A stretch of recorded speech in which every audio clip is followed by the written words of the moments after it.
Hello and welcome back. காய்னாலே நிறைய பேருக்கு சாப்பிட பிடிக்காது. காயை வச்சு இந்த மாதிரி சட்னி செஞ்சு பாருங்கள், எல்லாருமே விரும்பி சாப்பிடுவாங்க. காய் சாப்பிட்ற ஒரு ஃபீலிங்கே இருக்காது.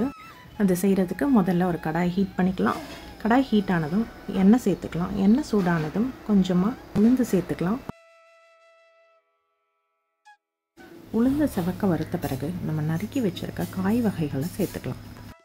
எந்த காய் வேணாலும் சேர்த்துக்கலாம். Like carrot, cabbage, beans, knol khol, chow chow, radish.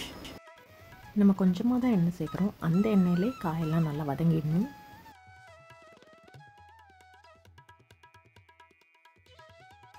காய் ஓரளவு நல்லா வதங்கின பிறகு சின்ன வெங்காயம் சேர்த்துக்கலாம்.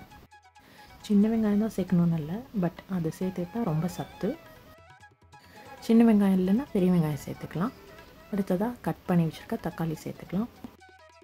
அடுத்ததாக கட் பண்ணி வச்சுருக்க இஞ்சி சேர்த்துக்கலாம். இந்த சட்னிக்கு பூண்டு சேர்க்க தேவையில்லை, இஞ்சி கொஞ்சம் கூடுதலாக சேர்த்துக்கணும். அப்போ தான் இந்த சட்னி ரொம்ப சுவையாக இருக்கும். நம்ம புளிப்புக்கு தக்காளி சேர்த்துருக்கோம், இருந்தாலும் சின்ன அளவு டாம்பரனும் சேர்த்துக்கலாம். தேவையான அளவு உப்பு சேர்த்துக்கலாம். காஞ்ச மிளகாய் சேர்த்துக்கலாம்.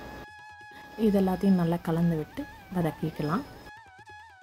காய் ஓரளவு குக்கானா போதும், ஏன்னா நம்ம திரும்பவும் வதக்க போகிறோம். வெங்காயம் கண்ணாடி பதத்துக்கு வந்தால் போதும். இப்போ இதெல்லாம் ஆற வச்சுட்டு அரைச்சி எடுத்துக்கலாம்.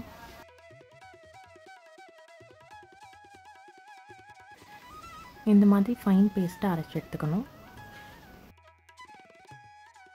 இப்போ இன்னொரு கடாயை ஹீட் பண்ணி நல்லெண்ணெய் சேர்த்துக்கலாம்.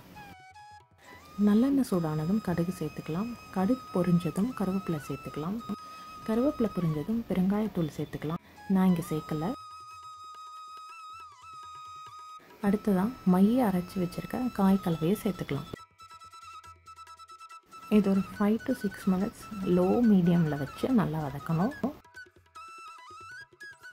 அடிப்பிடிக்காமல் அப்பப்போ கிளறி விட்டுட்டே இருக்கணும். கொஞ்சம் கொஞ்சமாக பபிள்ஸ் வர ஆரம்பிக்கும். தண்ணி நிறைய சேர்க்க தேவையில்லை.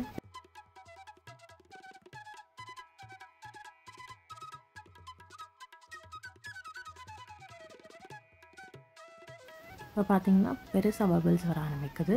இந்தளவு வெந்தால் போதும். அவ்வளோதான், சுவையான காய் சட்னி ரெடி ஆகிடுச்சு. நீங்கள் என்ன சட்னின்னே சொல்லாமல் கிட்ஸ் கிட்ட கொடுத்து பாருங்கள், நல்லா இருக்குன்னு சொல்லுவாங்க. ஆனால் அவங்களால கண்டே படிக்க முடியாது.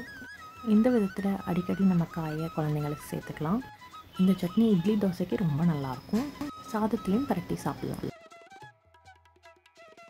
கண்டிப்பாக ட்ரை பண்ணி பார்த்துட்டு எப்படி இருந்ததுன்னு கமெண்ட் பண்ணுங்கள். இந்த வீடியோ உங்களுக்கு பிடிச்சிருந்தா லைக் பண்ணுங்கள், ஷேர் பண்ணுங்கள், சப்ஸ்கிரைப் பண்ணுங்கள். தேங்க்ஸ் ஃபார் வாட்சிங்.